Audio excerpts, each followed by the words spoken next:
serius ini. Dia pikir gampang jadi suami. Coba lihat itu kasihan. Kadangkala bawa Grab, motor, di jalan kempes bannya. Dia tidak telepon kamu itu.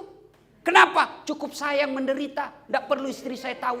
Saya Erlangga Hartarto mengucapkan minal aizin wal faizin, mohon maaf lahir dan batin. Sampaikan saja, saya tidak setuju. Kenapa tidak setuju? Jangan cerita aibnya orang. Ayuhibbu ahadukum, sukakah kamu memakan bangkai sesama manusia? Dan ghibah inilah yang memutuskan tali persaudaraan kita. Tidak ada orang senang dicerita. Ibu-ibu kan biasa kumpul. Kalau suamimu tenang, sopan, bicaranya halus, rajin ibadah, baik, hati-hati.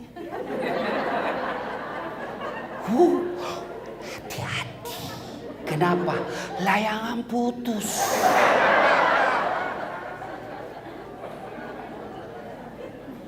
Berhenti. Begitu ibu mulai ada oh iya, itu kepala dinas itu begitu. Kau tahu sinetron tadi malam, jelek betul sifatnya. Tak ribut seperti itu. Langsung orang jadi korban. Bu, kalau majelis taklim yang sukses, dia akan berkata, sudah deh, tidak usah cerita kejelekannya orang. Na'udzubillah min zalik. Kita berlindung kepada Allah dari keburukan seperti itu. Belum tentu suami kita lebih baik dari suami dia. Hanya Allah saja masih tutup aib dan keburukan aib suami kita. Itu baru majelis taklim yang baik. Ini tidak, biar bukan urusannya mau dicampuri.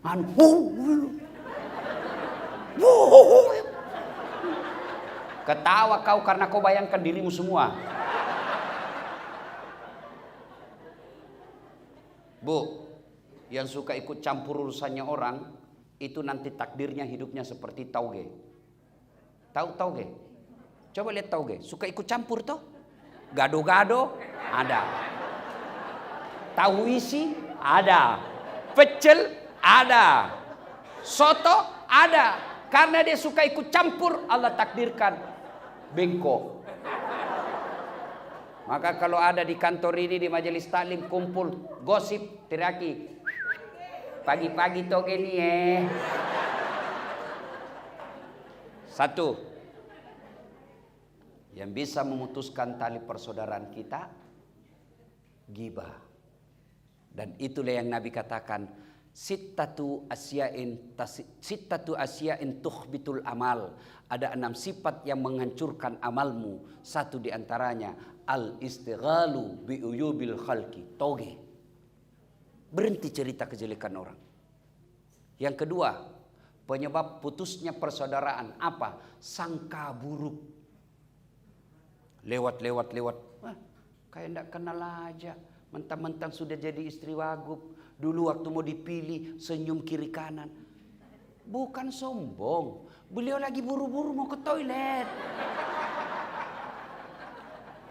Itu namanya sangka baik. Masa dia jawab WhatsApp saya? Dulu setiap saat jawab, sekarang tidak pernah lagi dijawab. Tertimbun WhatsAppnya ibu, sangka baik. Ibu-ibu, jangankan mengolah kantor begini, rumah tangga aja pasti kacau kalau suami istri sangka buruk. Kenapa ya? Itu tiba-tiba dilantik. Padahal dia baru 4 tahun jadi pegawai. Saya sudah 18 tahun tidak diangkat. Betul Bapak 18 tahun tapi otaknya Pentium 1. Lambat loading. Prosesornya sudah tua. Bikin surat, siap Pak Wali? Sudah Pak, tinggal diteken. Belum sudah namanya itu dong. Ini betul 4 tahun tapi otaknya Pentium 4. Cepat loading. 1 kali penjelasan, siap Pak. Belum ditanya sudah selesai. Itu sangka baik. Ibu-ibu, sangka baik sama suami. Jangan selalu kau periksa HP-nya. Kau kira nak cari nafkah? Saya darah.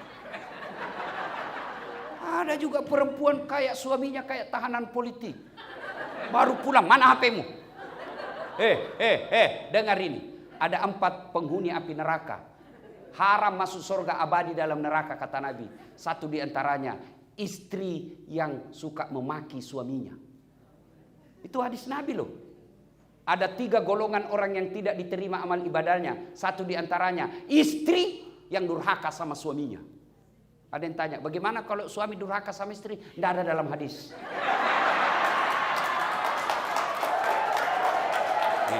Coba lihat, coba kelakuannya nih ibu-ibu. Ustadznya aja ada mau komplain. Hei, bu, oi. Kira gampang jadi suami, bu?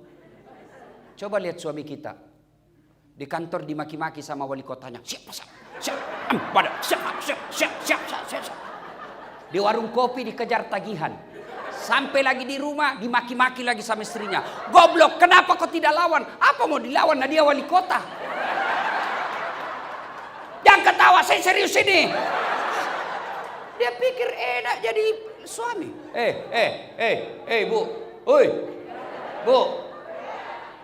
Itu suami, bu. Ibu ditanggung dunia sampai akhirat. Ibu pikir suami tidak malu kalau ibu pulang lebaran tidak punya baju baru, tidak pakai cincin. Malu kami sebagai suami. Malu harga diri kami sebagai suami. Istri tahun lalu itu juga baju lebarannya. Pulang kampung masih ini, malu kita sebagai suami, bu. Ibu pernah tidak malu kalau suamimu tidak pakai baju baru? Tidak pernah. Jangan ketawa, saya serius ini. Dia pikir gampang jadi suami. Coba lihat itu kasihan. Kadangkala bawa Grab, motor, di jalan kempes bannya. Dia tidak telepon kamu itu.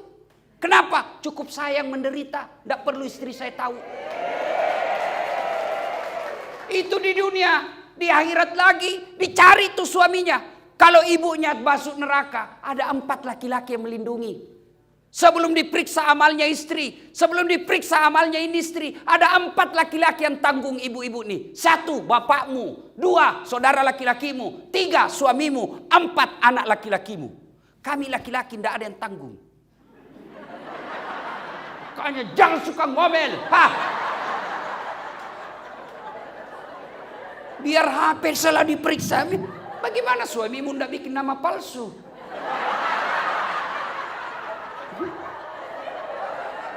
Saya begitu, Bu Agung.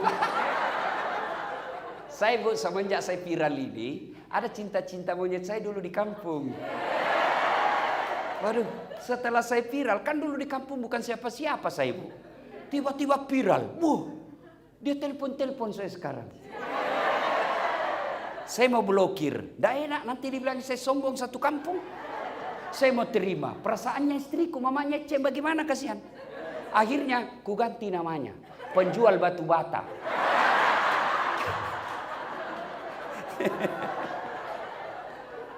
Suatu ketika saya lagi nonton sepak bola. Tiba-tiba bunyi telepon. Istriku berteriak, mamanya Cek, Ustadz, penjual batu bata. Mati saya. Terpaksa saya tidak boleh panik. Kalau panik ketahuan. Santai aja. Jangan sayang, enggak usah kuangkat. Tagihan itu. Perempuan kapal takut kalau bicara tagihan. Aman saya, Pak. Suatu ketika saya pulang ceramah. Hauslah saya. Mau minum teh. Sayangku minum teh. Saya lagi ajar anak ngaji. Si Ecek lagi ajar ngaji. Oke, saya bikin lah. Mana gula? Dia bilang ada di situ. Di toples ada semua namanya ditulis. Saya ambillah tulis toples gula. Saya ambil. Begitu saya minum. Kenapa asin? Saya pergi lihat, isinya garam. Saya pergi komplain sama istriku, ini kok tulis gula baru isinya garam. Dia bilang, HP-mu juga lain kok tulis lain isinya.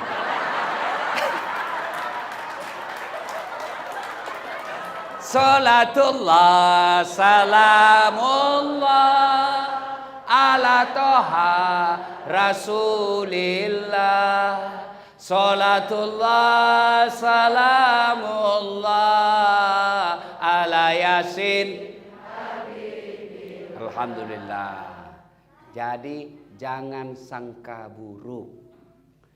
Masa suami yang carikan nafkah, yang belikan baju, yang nyicilkan mobil, yang nyicilkan rumah. Masa ibu curigai terus?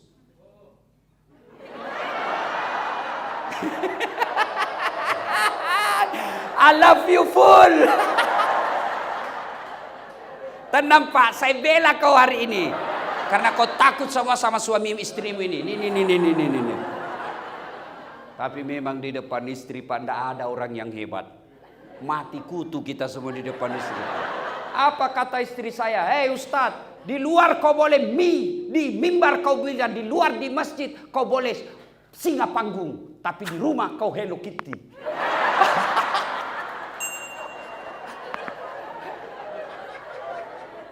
Bu, telepon suami. Kok tidak dijawab? Oh, suamiku lagi sholat duha. Tenang perasaan. Telepon lagi jam 12. Kok belum dijawab? Oh, berarti lagi sholat berjamaah. Tenang perasaan. Telepon jam 2. Belum dijawab. Oh, berarti suamiku lagi meeting sama wali kota. Telepon lagi. Tidak dijawab. Oh, mungkin HP-nya dilupa di mobil. Tiba-tiba masuk WhatsApp. Saya lihat suamimu bonceng cewek. Cantik betul. Oh, berarti suamiku lagi nge-grab. Tenang perasaan. Iya tuh Bu. Bu. Hei. Apa enaknya sangka buruk sama suami? Sebutkan. Apa? Capek. Apa enaknya sangka buruk? Stres. Kalau kau sangka buruk, apa yang kau dapat? Sengsara kan? Coba kalau sangka baik. Kenapa? Dosanya dia, ibu tidak tanggung. Dia selingkuh, tidak ada urusan. Saya tidak tahan Ustadz. Bukan dengan mempermalukannya di medsos. Tak kusangka kau begitu. Andai ku tahu begini, aku tidak menerima lamaranmu. Apalagi tidak, Nasoduk punya anak 2. Maka lebih baik apa? Kau tanggung dosamu. Kau berbuat di luar Pak, kamu yang tanggung. Beda kami laki-laki. Kalau istri keluar tidak izin, kami laki-laki tanggung dosanya. Kalau istri tidak pakai jilbab, kami suami yang menanggung dosanya. Kalau istri tidak sholat, kami suami yang tanggung dosanya. Itulah makna ayat ku anfusakum wa ahlikum nar. Makanya ibu tenang deh, jangan sangka buruk. Orang yang selalu sangka buruk memutuskan tali persaudaraan. Lebaran itu dandanin hati dan pikiran. Lebaran itu ngebut ngejar amal kebaikan. Lebaran itu nggak usah dihemat-hemat dalam beri maaf. Mohon maaf lahir dan batin. Panjang mau dicerita, tapi waktu yang terbatas. 2, sedekah. Bu, pernah lihat orang diantar ke kubur? Pernah? 3 yang mengantarnya kata Nabi. 1, keluarga. Bu, ibu meninggal, jangan pikir suami mau masuk dalam kubur.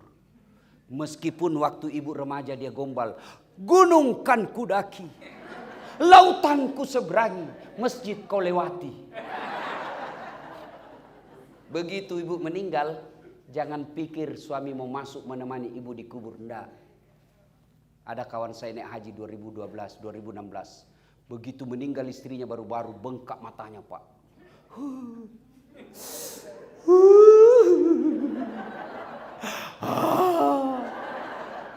Saya bilang hebat betul ini Bapak. Biasanya kalau laki-laki meninggal istrinya sih menangis, tapi tidak sampai mengaung-ngaung.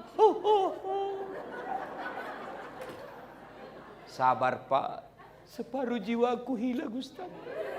Rasanya tidak bisa kulanjutkan hidupku. Sabar Pak, innalillahi. Belum setengah tahun Bu. Saya pergi jogging, tahu kan lapangan Karebosi di Makassar. Saya lagi jogging, ketemu saya sama itu teman saya. Di sampingnya ada perempuan, putih, muda, panjang rambutnya. Saya tanya, Haji, siapa? Siapa Haji? Yang baru Ustaz.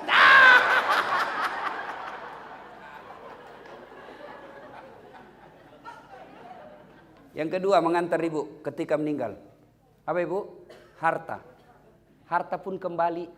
Seluruh mobil keluar, motor keluar. Begitu masuk ibu, jangan pikir ada harta masuk dalam kecuali kain kafan. Parfum. Hilang Hugo Boss. Hilang semua kita punya BlackBerry apakah parfum-parfum yang mewah itu. Hah? BlackBerry, Bu? Apa? Pokoknya itulah yang saya maksud.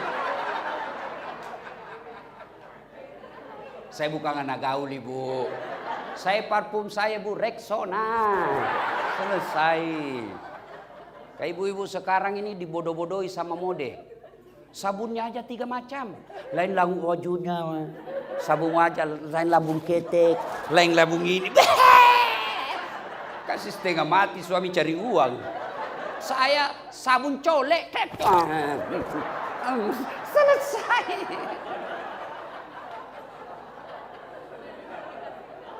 Ya. Yang ketiga mengantar kita amal. Masuklah kita ke kubur. Begitu masuk kubur, Bu, jangan pikir akan kembali lagi. Pegawai wali kota tidak disenang sama wali kota, tidak disenang sama gubernur, masih ada pilihan. Ada, tunggu sampai selesai jabatannya. Tidak disenang sama wali kota, tunggu sampai dimutasi, selesai urusan. Tidak mutasi Ustaz, masih ada pilihan. Apa? Pensiun dini, selesai. Lewat apa? Tidak ada urusan kamu, bukan kau lagi bosku. Selesai. Iya, Bu. Ada warga Betawi ke Jawa merantau, sampai di Jawa kada nyaman, tidak enak di sana. Ada pilihan? Ada, pulang lagi ke Betawi. Ada orang Jawa merantau ke Papua, Papua tidak nyaman, balik lagi ke Jawa. Mangan orang mangan, yang penting ngumpul. Sengwar. Wes. Saiki monggo. Selesai. Tapi demi Allah, ibu masuk kubur, senang tidak senang, tinggal kau di situ. Tidak boleh kau keluar.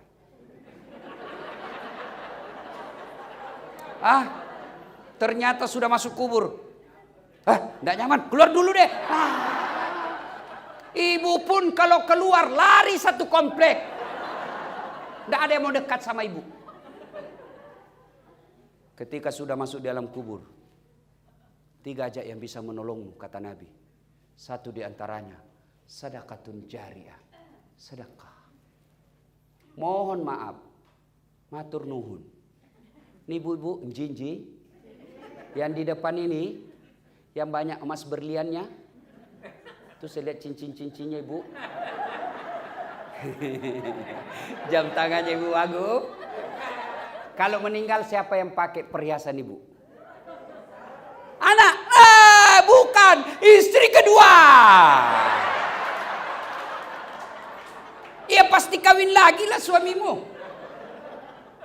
Didengarlah ceramah saya, ini istriku, mamanya cek di rumah. Ustadz, itu saya dengar ceramah. Kalau meninggal kawin lagi. Jadi kalau saya meninggal Ustadz kawin lagi. Saya bilang di sini kau sayangku. Ku peluk dia sambil ku jelaskan. Kau dengar baik-baik sayangku ya. Engkau permata hatiku. Jangankan kau mati. Kau masih hidup saja saya selalu berpikir kawin lagi. Apalagi kalau kau sudah mati. Daripada ibu-ibu itu emas berlian. Dinikmati orang istri kedua, mending ibu kirim ke kubur sekarang. Sedekah. Dan enaknya menjadi istri wali kota, istri sekda, istri wagub, meskipun palsu tetap orang bilang asli. Iya toh? Kalau ibu wagub pakai, pasti orang bilang asli dong. Padahal belinya di Tanah Abang. Iya, maka keliru orang kaya. Kalau saya kaya, mending saya pakai yang palsu. Orang pasti tahu asli. Tapi kita orang miskin, biar sudah asli, orang bilang dari mana kau dapat?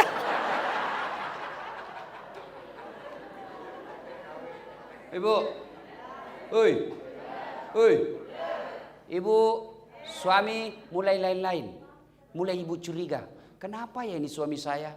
Selama ini tidak pernah pakai parfum. Setiap mau keluar sekarang cari parfum. Kalau tidak ada parfum dia cari pengharum ruangan. Itu 50% ibu wajib curigai. Kenapa ya? Setiap terima SMS selalu masuk toilet. 70% itu ada masalah. Daripada ibu curhat di medsos, cerita ke tetangga, cerita ke majelis taklim, cerita ke ibu PKK, mereka demi Allah tidak mampu menyelesaikan masalah. Lebih baik curhat kepada Allah. Doa namanya dalam sholat hajat. Ibu menangis di hadapan Allah. Tapi saya tidak tahu baca doanya, Ustaz. Doa bukan membaca. Doa bukan menghafal. Doa itu curhat. Bahasa Arab bukan. Bahasa Belanda boleh. Bahasa Betawi silahkan. Bahasa Inggris kalau kau tahu. Bahkan boleh pakai bahasa isyarat.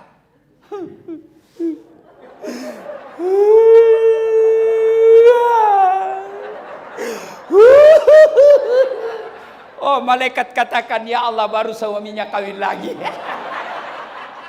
Silakan.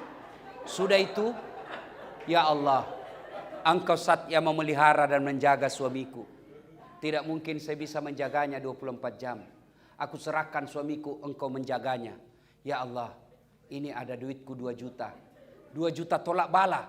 Mudah-mudahan 2 juta ini suamiku terhindar dari wanita jahat. Bismillah, bawa ke panti asuhan besok. As-sadaqatu, bersedekah. Supaya anak tidak kena narkoba. Supaya suami tidak kena mutasi. Tidak usah cari muka sama ibu aku. Ya bu. Ya terserah bu. Gimana caranya? Sholat hajat. Minta pertolongan kepada Allah. Ya Allah, lindungi suami saya. Ini 1 juta. Tolak bala. Supaya suamiku tidak terkena musibah mutasi. Ya Allah, ini 2 juta. Supaya istri suamiku terhindar dari wanita jahat. Coba ibu amalkan. Sholat hajat namanya. Saya tidak tahu niatnya Ustaz. Masa ibu tidak tahu niat? Niat itu begitu ibu wudu. Saya mau sholat hajat. Itulah niat. Tidak harus diucapkan. Mau ucapkan. Sholli sunnatal hajjati. Raka'ataini lillahi ta'ala. Allahu Akbar. Tidak hafal bahasa Arab. Bahasa Indonesia. Saya niat sholat hajat. 2 rakaat sunnah hukumnya bagi saya lillahi ta'ala. Allahu Akbar. Itu pun tidak hafal. Berdiri tegak menghadap kiblat. Tuhan sholat hajat ya. Allahu Akbar. Salatullah salamullah ala toha rasulillah.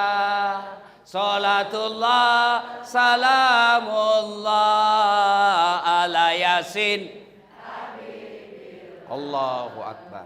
Ayo salat, sedekah. Jangan terlalu pelit. Bapak-bapak nih yang ada di depan saya, supaya bapak tidak kena musibah mutasi, sedekah. Percaya ibu, tidak ada orang bangkrut gara-gara rajin sedekah. Tidak ada orang yang senang orang pelit. Ibu saya tanya, senang wali kota yang pelit atau dermawan? Senang ibu wagub yang pelit atau dermawan? Senang tetangga yang pelit atau dermawan? Senang yang mantu dermawan atau pelit? Tidak ada orang suka orang pelit. Bahkan orang pelit sekalipun tidak senang sama orang pelit. Jangan kau ke rumahnya, pelit dia. Padahal dia juga pelit. Begitu jeleknya itu sifat pelit. Tolong carikan saya di Jakarta Selatan ini yang bangkrut dan sengsara gara-gara rajin sedekah. Tak ada. Ada 10 golongan sahabat Nabi yang dijamin pasti masuk surga. Nabi keluar dari bibir beliau 10 sahabatku yang pasti dijamin masuk surga. Dari 10 itu 7 diantaranya adalah mereka pengusaha yang dermawan. Sedekahlah. Ustadz, kita mau sedekah tapi kan kita miskin. Sedekah tidak harus banyak. Sedekahnya seorang ibu cleaning service 5 bungkus nasi bungkus jauh lebih mulia daripada 100 bungkus kepala dinas. Kenapa? Kalau 5 bungkus dari cleaning service murni duitnya 100% dia sedekahkan. Tapi kepala dinas duitnya pendor. Ayo sedekah. Ibu bapak yang saya muliakan. Pada akhirnya tujuan puasa membentuk ukhuwah dan melahirkan insan-insan yang dermawan. Mudah-mudahan kita hadir di tempat ini. Kalau ada yang selalu terlanjur memutuskan silaturahmi gara-gara pilpres, baikkanlah. Karena Pak Prabowo dan Pak Jokowi sekarang sudah satu paket. Berhentilah bermusuhan cebong kampret. Tidak ada gunanya untuk kalian. Yang kedua, kalau ada rezeki Allah berikan, sedekahkanlah supaya Allah tambah 700 kali lipat. Demikian, mudah-mudahan ada manfaat. Lebih dan kurangnya mohon dimaafkan. Ibu Wagub tadi berpantun, saya pun mau berpantun. Burung cendrawasih di atas batu. Terima kasih dan thank you. Assalamualaikum warahmatullahi wabarakatuh. Lebaran itu bukan kemenangan seseorang, tetapi kemenangan untuk semua orang. Saya, Erlangga Hartarto, mengucapkan minal aizin wal faizin, mohon maaf lahir dan batin.